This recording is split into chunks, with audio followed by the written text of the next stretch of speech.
From Pacifica, this is Democracy Now! This was a very serious leak, and a very, very serious leak.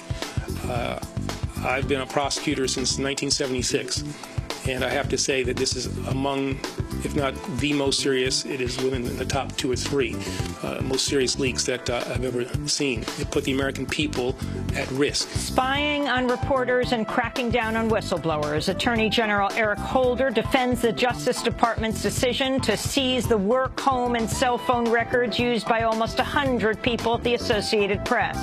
We'll speak with Pulitzer Prize-winning journalist Chris Hedges. Then Nobel Peace Laureate Rigoberta Menchú on the landmark genocide conviction of former Guatemalan dictator Efraín Ríos Montt.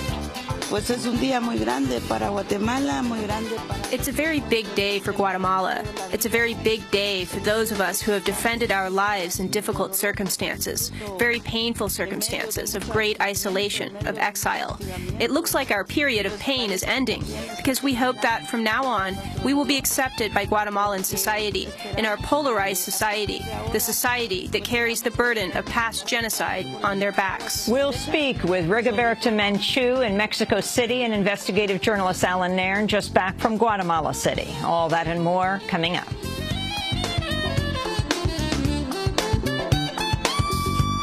Welcome to Democracy Now!, democracynow.org, The War and Peace Report. I'm Amy Goodman. Attorney General Eric Holder is defending the Justice Department's seizure of the work, home, and cell phone records used by almost 100 reporters and editors at the Associated Press. The phones targeted included the general AP office numbers in New York City, Washington, D.C., and Hartford, Connecticut, and the main number for the AP in the House of Representatives press gallery.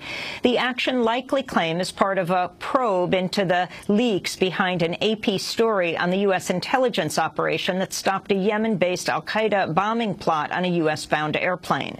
Critics say it could mark the biggest known intrusion on freedom of the press under President Obama. Appearing on Capitol Hill, Holder called the monitoring a necessary step for national security. This was a very serious leak, and a very, very serious leak. I've been a prosecutor since 1976, and I have to say that this is among, if not the most serious, it is within the top 2 or 3 most serious leaks that I've ever seen. It put the American people at risk, and that is not hyperbole. It put the American people at risk. And trying to determine who was responsible for that, I think, required very aggressive action. Attorney General Holder says he's recused himself from the probe into the leak last year to avoid a conflict of interest. He'll return before lawmakers today to answer more questions. We'll have more on the story, speaking with Pulitzer Prize-winning former New York Times reporter Chris Hedges after headlines. The retail giant Walmart has been tied to the collapsed Bangladesh industrial building where over 1,100 workers died last month. The New York Times reports documents found in the rubble show a contractor had hired one of the building's factories to produce jeans for Walmart stores. The contract was over a year old, and Walmart maintains it wasn't using the factory when the collapse occurred. On Tuesday, Walmart reaffirmed its rejection of a plan requiring firms that profit from low wages in Bangladesh to help pay for fire safety and building improvements at factories.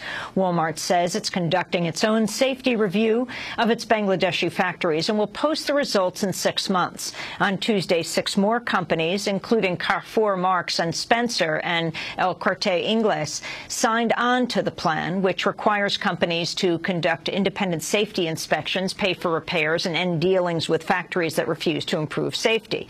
In addition to Walmart, another major U.S. retailer, The Gap, is refusing to adopt the plan unless it drastically reduces the liability of companies found to be in violation.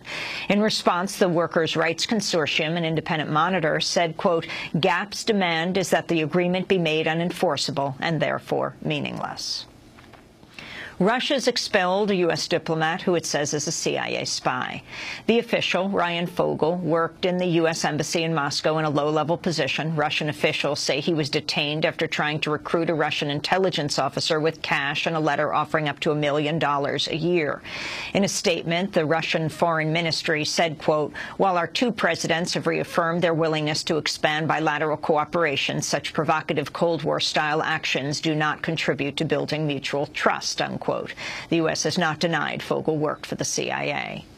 3 U.S. soldiers have been killed in a roadside bombing in Afghanistan. Tuesday's attack occurred in Kandahar, the same province where 5 U.S. troops died in a similar incident earlier this month.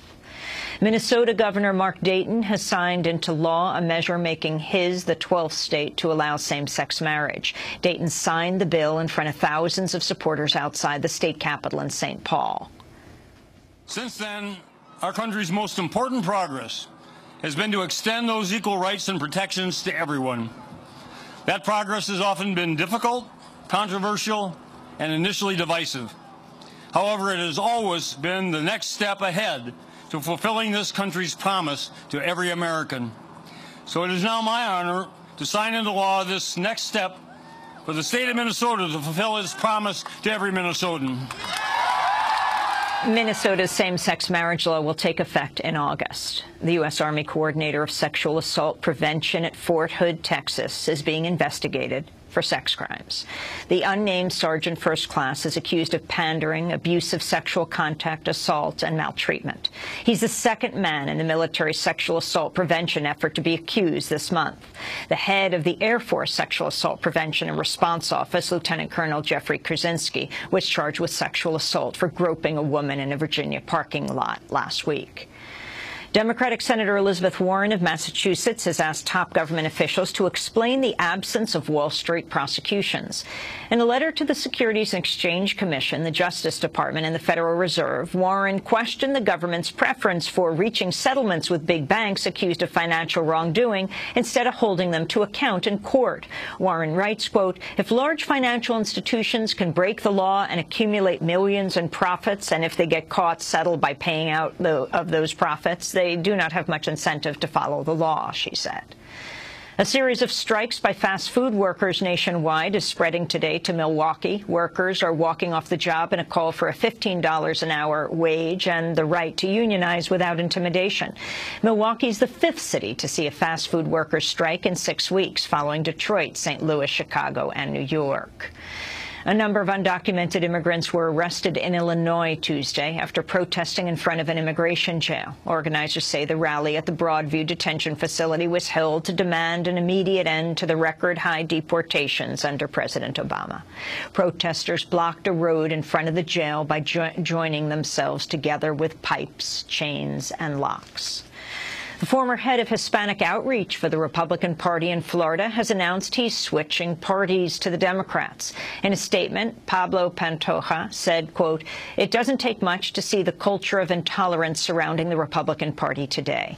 The discourse that moves the Republican Party is filled with this anti-immigrant movement and overall radicalization that is far removed from reality," he said. In New York City, students at Cooper Union are occupying the president's office for an 8th day after the school announced an end to more than a century of free tuition for undergraduates. Cooper Union was one of the last private schools in the U.S. to offer free tuition. The sit-down began last Wednesday. Democracy Now! Spoke to student activist Victoria Sobel. Our current demand is that the president of the Cooper Union, Jamshed Barucha, step down.